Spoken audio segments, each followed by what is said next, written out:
बहुत समय पहले की बात है। किसी जमाने में एक छायापुरी नाम का गांव हुआ करता था। वहां के लोग बहुत ही सीधे साधे और शरीफ हुआ करते थे।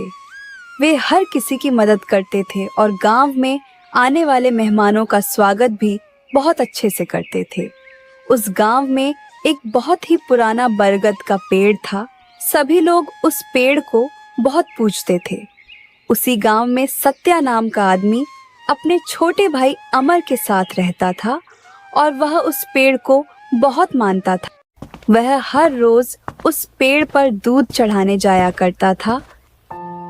अरे सत्या, कहाँ जा रहा है इतनी सुबह सुबह? कहीं नहीं यार, अब वो बस पुराने बरगद पर जा रहा हूँ। बरगद के पास जा रहा है, लेकिन क्यों? अरे तू तो जानता ही है कि मैं इस पेड़ को बहुत मानता हूँ। मेरे पास आज जो कुछ भी है वो इस पेड़ की वजह से ही है। अच्छा ठीक है, जा। वीरू सत्या का दोस्त था और गांव में ही जमींदार के यहाँ खेतों में काम करता था। पहले सत्या भी खेतों में काम किया करता था, लेकिन फिर मेहनत करके उसने अपने खेत खरीद लिए और सत्या अपनी तरक्की के पीछे पेड़ की कृपा को मानता था। सत्या पेड़ के पास पहुंच जाता है और दूध चढ़ाते हुए कहता है, हे भगवान, मेरे और मेरे भाई पर अपनी कृपा बनाए रखना, सब कुछ ठीक करना और सबको अपने अपने हिस्से की खुशियां देना। सत्या पेड़ पर दूध चढ़ाकर अपने खेतों पर आ जाता है और वह देखता है कि सत्या का भाई खेतों में काम कर रहा था। यह देखकर सत्या अपने भाई को डांटने लगता है और बोलता है, अरे तुझे मैंने मना किया था ना खेतों में काम करने को। अभी मैं हूं ना, मैं काम कर सकता हूं। तुझे कोई जरूरत नहीं है कि तू खेतों में आए। जाकर पढ़ाई कर। अरे भैया, मैं पढ़ाई करके थक गया था तो सोचा कि थोड़ा सा आपके काम में हाथ बटा दूं। अब वैसे भी आप पूरा दिन मेहनत करते हो और घर आकर फिर खाना भी बनाते हो। अगर तू चाहता है कि मैं इतनी मेहनत ना करूं तो जाकर पढ़ाई कर। तुझे बड़ा अफसर बनाना है। अगर ऐसा हुआ तो मैं ये सारे काम छोड़कर आराम करूंगा। आराम। चल अब घर जा। ठीक है भैया, मैं जाता हूँ। अमर घर लौट जाता है और पढ़ाई में लग जाता है। इधर वीरू जमींदार के यहाँ काम करते करते सो गया था। जमींदार ने उसे देखा तो उसके पास आया और बोला, ओ वीरू, तुझे क्या मैं सोने के पैसे देता हूँ? चल उठकर काम कर। अरे जमींदार साहब, आप अब वो माफ करना, जरा सी आंख लग गई थी मेरी। आंख लग गई थी? उठो अब। सब के सब काम चोर हैं यहाँ। और एक सत्या था जो एक काम के वक्त में 4 काम एक साथ निपटा देता था। सत्या क्या हो गया? भगवान हो गया? सुनो तुम, मेरा एक दोस्त शहर से आने वाला है। खेतों का काम निपटाकर घर आकर मेहमानों वाले कमरे की सफाई कर देना। इतना कहकर जमींदार वहां से चला गया और थोड़ी देर बाद वीरू 1-2 लोगों को लेकर जमींदार की हवेली में साफ सफाई करने पहुंचा। जमींदार के दादा पर दादा राजा के यहाँ नौकर थे और आज देखो ये मालिक बना बैठा है। हमारी किस्मत तो मिट्टी में ही मिली है। वीरू कामों में लग गया। शाम होते ही सत्या भी घर लौट आया था। उसने खाना बनाया और देखा कि अमर अभी भी पढ़ाई कर रहा था। आजा छोटे, अब खाना खा ले। नहीं भैया, आप खाना खाओ, मुझे नहीं खाना खाना अभी। अब बाद में पढ़ाई करना। चल खाना खा ले। नहीं भैया, आप खाओ। सत्या खाने की थाली लेकर अमर के पास आ गया और अमर को अपने हाथों से खिलाने लगा। भैया, आप भी ना, आप कितना ख्याल रखते हैं मेरा। माँ बाबूजी के बाद सिर्फ मेरे पास तू ही तो है। तू ही एक जिम्मेदारी है मेरी।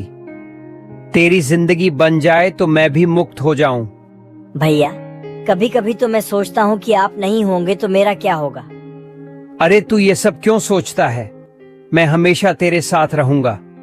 हाँ भैया, आपके बिना तो मैं जिंदगी में एक कदम भी आगे नहीं बढ़ सकता। अब बस बातें बहुत हो गई, खाना खा ले। फिर मुझे शेरू को भी खाना खिलाना है अब। वो कब से बाहर बैठा मेरा इंतजार कर रहा है। अमर को खाना खिलाकर सत्या बाहर आ गया और बाहर बैठे अपने कुत्ते शेरू को खाना खिलाने लगा। अरे शेरू, कहां कहां घूमते हो तुम? आज आने में देर लगा दी। अगले दिन जमींदार के यहाँ उसका दोस्त भानु प्रताप शहर से आ चुका था। अरे वाह सेठ जी, तुमने तो महल खड़ा कर लिया है। नौकर आसपास बहुत लगा रखे हैं तुमने। अरे अब तुम तो सेठ जी मत कहो, मुझे ये तो बस पुराने बरगद की और भगवान की कृपा से मिला है। पुराना बरगद? अरे मैं तुम्हें बताऊंगा बाद में, लेकिन अभी तुम आराम करो, समझे? तब तक मैं कुछ काम निपटा कर आता हूँ। अच्छा ठीक है। जमींदार वहां से चला गया और भानु प्रताप अपने कमरे में आ गया।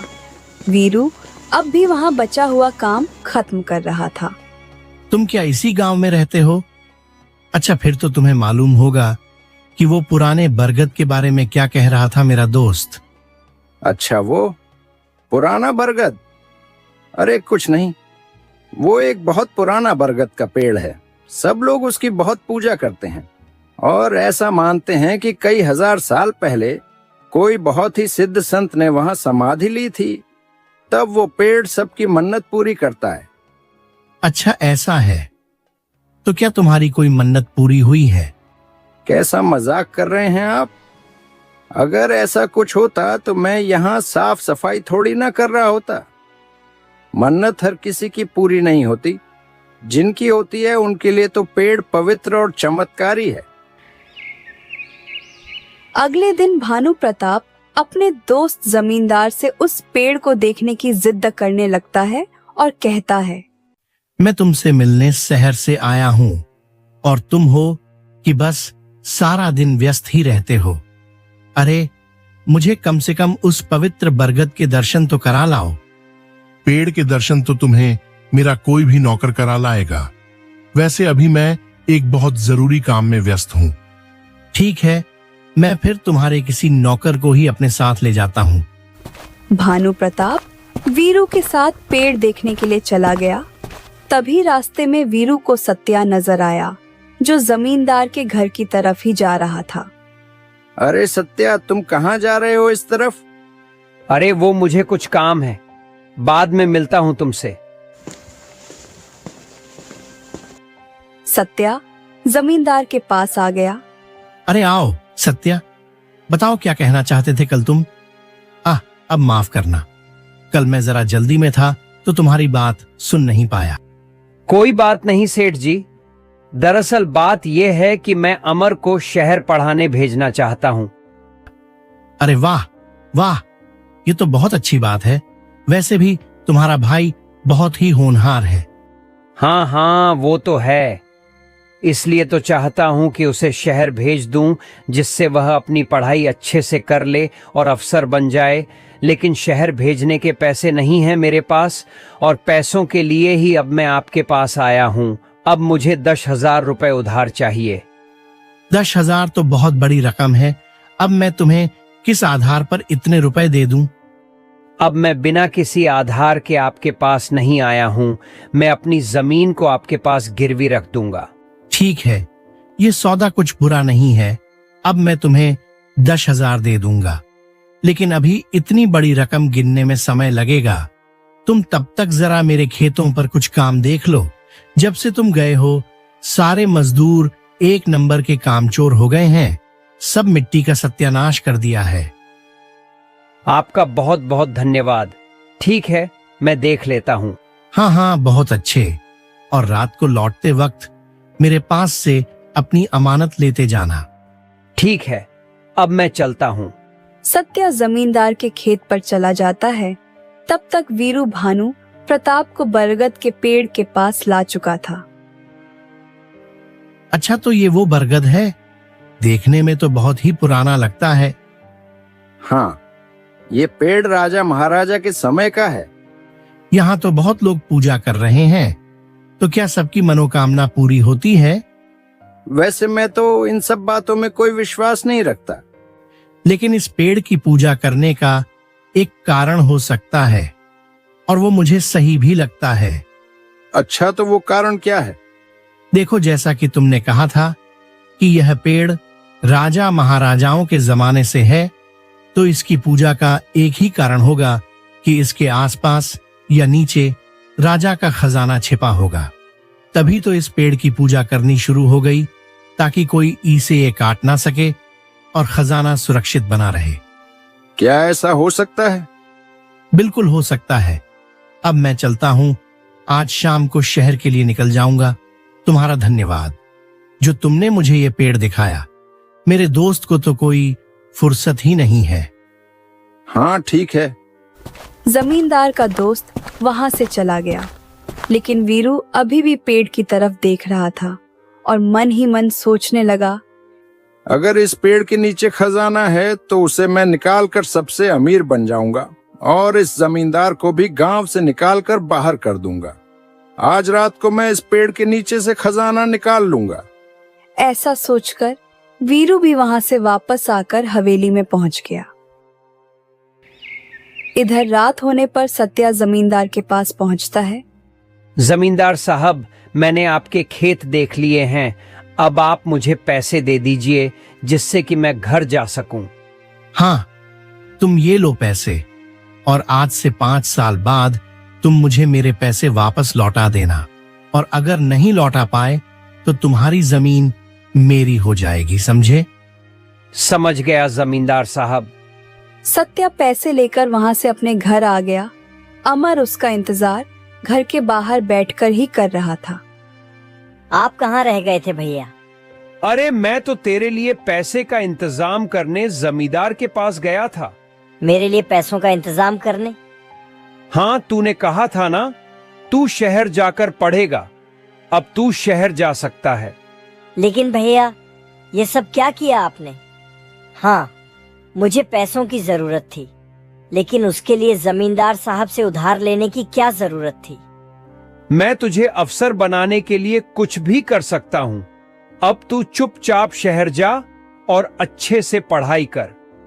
सत्या अमर को शहर भेज देता है और खुद अपने खेतों में ही जी तोड़ मेहनत करता है।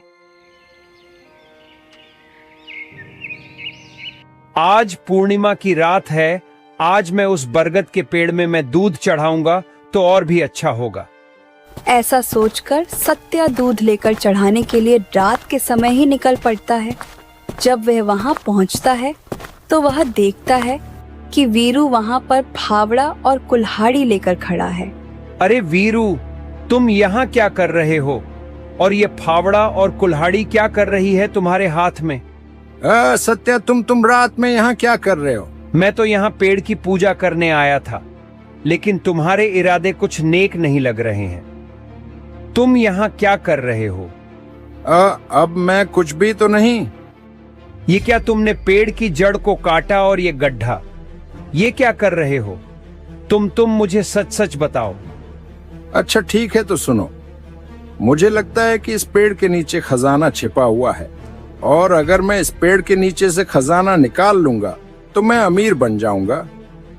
ये सब तुमसे किसने कहा? ऐसा कुछ नहीं है। इस पेड़ के नीचे कोई खजाना नहीं है। लेकिन अगर तुमने पेड़ काटने की कोशिश भी की तो अच्छा नहीं होगा। मैं गांव वालों को सब बता दूंगा। अरे मेरी बात का विश्वास करो। हमें अगर खजाना मिला तो आधा खजाना तुम्हारा और आधा मेरा। ये सब बकवास बंद करो और ये फावड़ा कुल्हाड़ी फेंक दो, नहीं तो अभी मैं गांव वालों को बुला लूंगा। इतना कहकर सत्या वहां से जाने लगता है।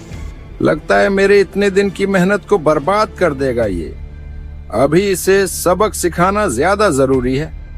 ऐसा कहकर वीरू एक बड़ा पत्थर सत्या के सिर पर फेंक कर मारता है, जिससे सत्या जमीन पर गिरकर बेहोश हो जाता है। अरे ये क्या हो गया? कहीं ये मर तो नहीं गया? अगर ये मर गया तो मुझे तो गांव वाले मार ही देंगे। अब मुझे कुछ करना होगा। हाँ, एक काम करता हूँ। ऐसा सोचकर वीरू सत्या को पेड़ के नीचे ही दफना देता है और वहां से चला जाता है। अब तो सत्या मर गया, मुझे बहुत संभल कर रहना होगा, लेकिन मैं अभी भी उसका फायदा उठा सकता हूँ। बस उसका भाई अमर वापस आए एक बार। इस घटना को कई दिन बीत जाते हैं और लगभग 1 महीने बाद अमर शहर से वापस आता है। जब वो अपने घर पहुंचता है तो देखता है कि वहां पर सब अस्त व्यस्त है। वहां पर कोई भी नहीं है। वो सत्या को ढूंढने के लिए खेत पर आता है, लेकिन सत्या उसे वहां भी नहीं मिलता है। भैया आप कहाँ हैं? घर में भी ऐसी हालत है जैसे कोई वहां रहता ही ना हो। मुझे आसपास के लोगों से पूछना चाहिए, शायद वीरू भैया को कुछ मालूम होगा। अमर वीरू के पास आ जाता है और उससे पूछता है, वीरू भैया, मेरे भैया कहाँ हैं? क्या आपने उन्हें कहीं देखा? ना, नहीं तो। मैंने उसे नहीं देखा, 1 महीना हो गया है। मैंने उसे तब से नहीं देखा। अच्छा, तो वो कहीं गए हैं क्या? वह आपको कुछ बताकर गए होंगे। नहीं, मुझे तो कुछ नहीं बताया, लेकिन आज से 1 महीने पहले उन्होंने मुझसे 2000 रुपये लिए थे। अब वो नहीं लौटाए हैं। अभी मुझे पैसों की जरूरत है। तुम मुझे पैसे लौटा दो और जब तुम्हारे भैया आए तब तुम उनसे बात कर लेना। अच्छा, ऐसा है। इतने पैसे भैया ने किस लिए लिए होंगे? अब ये मैं कैसे बता सकता हूँ। तुम मुझे मेरे पैसे लौटा दो, जिससे कि हमारा हिसाब खत्म हो। ठीक है, शाम को घर आकर ले जाना आप। अमर वहां से चला गया और उसने गांव में कई लोगों से पूछा। सबने कहा कि उन्होंने सत्या को 1 महीने से नहीं देखा है। अमर अब काफी परेशान हो गया था। वो शाम के समय घर में उदास बैठा हुआ था। तभी वीरू वहां पर आ गया। अरे अमर, मुझे मेरे पैसे दे दो। हाँ भैया, अभी देता हूँ। ऐसा कहकर अमर ने अलमारी में से पैसे निकाले और वीरू को दे दिए। वीरू ने पैसे लिए और वहां से चला गया। अरे वाह वाह, मुझे कितना फायदा हुआ आज तो। पूरे 2000 मिले हैं। अगर ऐसे ही मेरा दिमाग चलता रहा तो मैं कुछ ही दिनों में अमीर हो जाएगा। वीरू के जाने के बाद अमर चिंता में रोने लगा और कहने लगा, भैया आप कहाँ चले गए? मुझे बताया भी नहीं। यहाँ गांव में भी किसी को कुछ नहीं पता है। मैं आपको कहाँ ढूंढूं? आप कहाँ हो भैया? आपके बिना मैं क्या करूं? अमर परेशान होकर कुछ दिन तक गांव में और पूछताछ करता है। अब तक गांव में सत्या के गायब होने की खबर फैल चुकी थी। अब तो मेरे पास पैसे खत्म हो गए। कुछ दिन तो बड़े अच्छे कट गए मेरे। सारे उधार चुका दिए मैंने। लेकिन अब मुझे थोड़ा बड़ा हाथ मारना होगा। उस अमर के पास ही जाता हूँ और उसे बुद्धू बनाकर कुछ और पैसे ऐंठ लूंगा। मन ही मन सोचते हुए वह अमर के पास आ जाता है और कहता है, अमर, क्या हालत बना ली है तुमने अपनी। तुम्हारे भैया ने तुम्हें शहर में पढ़ने भेजा था और तुम यहाँ मारे मारे फिर रहे हो। तो मैं क्या करूं वीरू भैया? भैया का इतना इंतजार कर लिया, उन्हें गांव में ढूंढ लिया, लेकिन भैया कहीं नहीं मिले। मैं क्या करूं अब? मैं कहाँ जाऊं? हाँ, तुम्हारे ऊपर क्या बीत रही होगी मैं समझ सकता हूँ। मेरी बात मानो तो अब तुम सत्या को अपने गांव में नहीं बल्कि किसी और गांव में ढूंढो जाकर। शायद सत्या वहां पर हो और अब वो किसी यात्रा पर निकल गया हो और लौटने में समय लग रहा हो। क्या ऐसा हो सकता है? बिल्कुल हो सकता है। तुम्हें जाना ही चाहिए। ठीक है, तो मैं कल ही भैया को ढूंढने के लिए दूसरे गांव निकल जाऊंगा। हाँ, तुम चले जाना, लेकिन यहाँ पर घर की चाबी अब मुझे दे जाना। वो क्यों भैया? अरे, अगर तुम ताला लगाकर चले गए और तुम्हारे पीछे से सत्या वापस आया तो क्या करोगे? अब वो घर में कैसे आएगा? अगर मुझ पर भरोसा नहीं है तो किसी और को चाबी देकर जाओगे ही। नहीं, आपको तो पता है मैं सबसे ज्यादा भरोसा आप पर ही करता हूँ इस गांव में। ठीक है, तो कल तुम जाओ तो चाबी मुझे दे जाना। वीरू अमर से बात कर अपने घर को निकल जाता है और वह बहुत ही खुश था। अब तो घर की चाबी भी मेरी हो जाएगी। कल ही सारा माल लेकर उड़ जाऊंगा मैं। अगले दिन अमर घर का ताला लगाकर चाबी वीरू को देकर चला जाता है। वीरू ताला खोलकर घर के अंदर आ जाता है और अलमारी खोलकर देखने लगता है। अरे ये भंडार घर की चाबी तो मेरे पास ही रह गई। इसे तो मैं वीरू भैया को देना ही भूल गया। अभी देकर आता हूँ।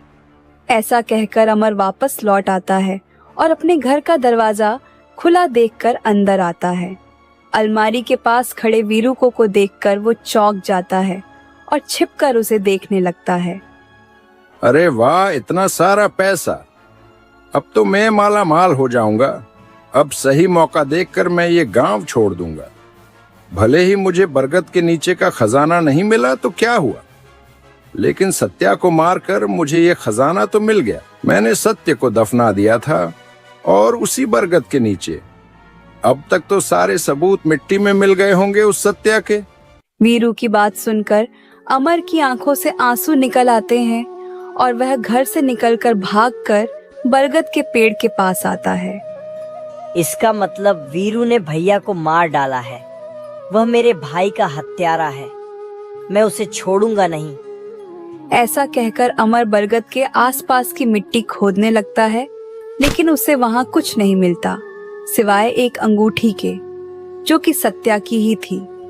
अंगूठी देखकर वो रोने लगता है और कहता है, भैया भैया, मैं आपके लिए कुछ नहीं कर पाया और ना ही मैं आपको बचा पाया, लेकिन मैं अब उस वीरू को नहीं छोड़ूंगा।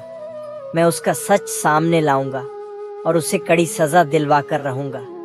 ऐसा कहकर अमर वहीं पर झुककर रोने लगता है और तभी उसे महसूस होता है कि कोई उसके कपड़े खींच रहा है। वह देखता है कि वह शेरू है। शेरू, शेरू, भैया नहीं रहे। अब वीरू ने उन्हें खत्म कर दिया है। अब तुम्हें ही मेरी मदद करनी होगी। थोड़ी देर बाद अमर वीरू के घर पहुंच जाता है। अरे अमर, तुम वापस आ गए? हाँ वीरू भैया, मुझे मेरे घर की चाबी दे दीजिए। अब मैं अपने भैया को ढूंढने के लिए नहीं जाऊंगा। वो क्यों भला? क्या तुम अपने भैया से प्यार नहीं करते? नहीं भैया, अब मरे हुए लोगों से क्या प्यार करना। क्या क्या कहा तुमने? तुम अपने भैया के बारे में ऐसा क्यों बोल रहे हो? हाँ भैया, जब मैं जा रहा था तो रास्ते में एक पेड़ के नीचे एक बहुत ही सिद्ध पुरुष मिले। जब मैंने उन्हें अपना हाथ दिखाया तो उन्होंने कहा कि मैं जिसे ढूंढने जा रहा हूँ वो अब इस दुनिया में नहीं है, लेकिन जिसकी भी वजह से मेरे भैया इस दुनिया में नहीं है, उसे एक कुत्ते ने देखा है। क्या कहा? एक कुत्ते ने? हाँ, और बाबा जी ने तो यहाँ तक कहा कि अगली अमावस तक वो कुत्ता मेरे भैया का रूप लेकर उस आदमी को खत्म कर देगा। क्या ऐसा भी होता है क्या कहीं? भैया, मरे हुए लोग आत्मा बन जाते हैं और आत्माओं में बहुत ताकत होती है। इसीलिए अब मैं घर पर आराम से बैठूंगा। 2 दिन बाद अमावस है भैया, अपना बदला खुद ले लेंगे। अमर वहां से अपने घर चला जाता है और वीरू के माथे से पसीना बहने लगता है। वो अपने कमरे में डर के कारण दुबक जाता है और सोचता है, आखिरकार कोई कुत्ता किसी को कैसे मार सकता है? कोई मरा हुआ इंसान थोड़ी ना वापस आ सकता है।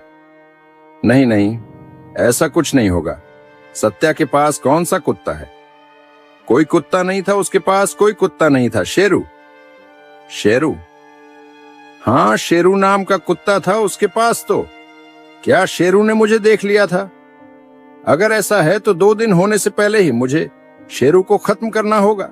ऐसा सोचकर वीरू उसी दिन को शेरू को ढूंढने के लिए निकल जाता है और वो देखता है कि शेरू उसी बरगद के पेड़ के चक्कर लगा रहा था। वीरू डरते हुए शेरू को अपने पास बुलाता है। शेरू, शेरू, यहाँ आओ। शेरू वीरू की तरफ बढ़ने लगता है कि तभी बरगद पेड़ से आवाज आती है, वीरू मेरे दोस्त, तूने मुझे मारा है। अब मेरा शेरू तुझे